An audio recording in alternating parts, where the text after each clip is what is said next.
The next section is for any adjustments to income.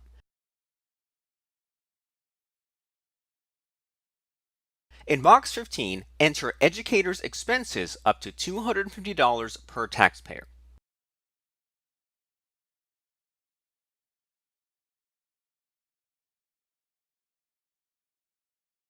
In box 16, enter student loan interest paid.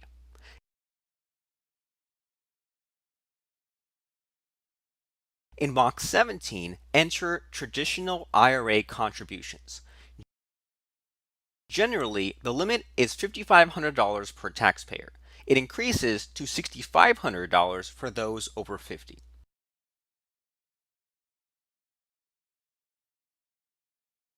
In box 18, enter alimony paid.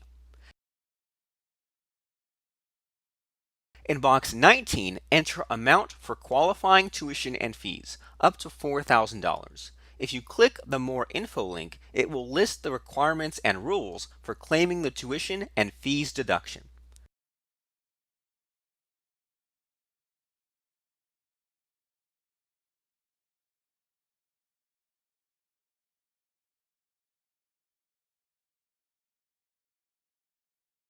The next section is for itemizing deductions. Most taxpayers take the standard deduction. Generally, only taxpayers who own their own home and pay mortgage interest come out better itemizing deductions. Box A is for medical expenses. B is for state income tax or state sales tax paid. C is for real estate tax. D is for personal property tax. E is for mortgage interest paid. F is for gifts to charity.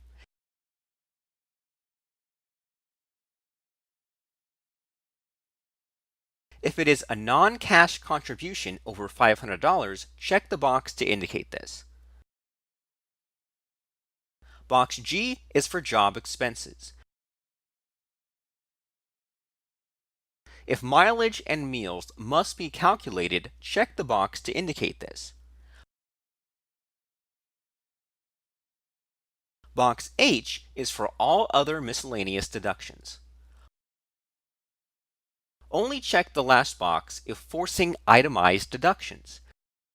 The software calculates whether to itemize or use the standard deduction, depending on which gives the larger deduction.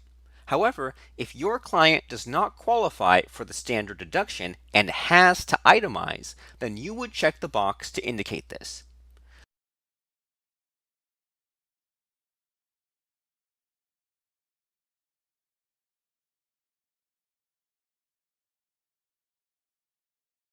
The next section calculates the client's tax credits. Number 27 calculates education credits. Box A is for qualified expenses when claiming the American Opportunity Credit. If you click the More Info link, it will list the requirements and rules for claiming this credit.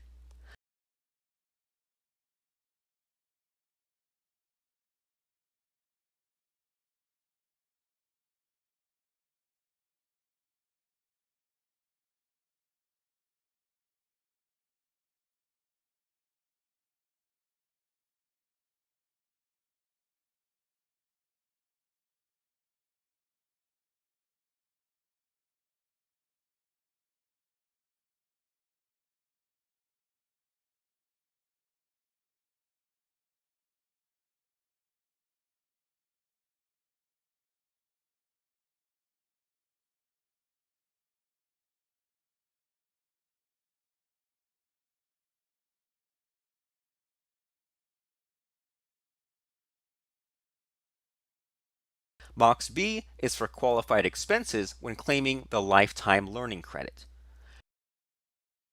Number 29 calculates the Retirement Savings Credit.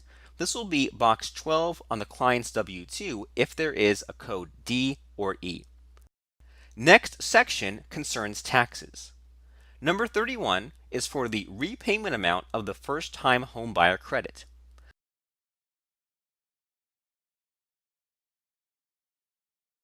Number 38 is for other tax payments made for the tax year that are not reported on the client's income documents. Next section is for the client's state income tax return. Choose the client's resident state. If the client worked in a state that they did not live in, choose the state and click the arrow. Multiple states can be chosen. There are additional forms that can be added to the tax return at the bottom. Once you click Save, the next screen is the tax summary screen. Here you are provided the client's refund estimate before any fee deductions. The next screen is the taxpayer consent screen. You must check this box if the client needs to use bank products to enable fees to be taken from their refund. This final screen is the Estimate Options screen to select how the client would like their refund. The options are Check, collect fees at signing. Direct deposit, collect fees at signing. RT check, the fees are taken from the refund.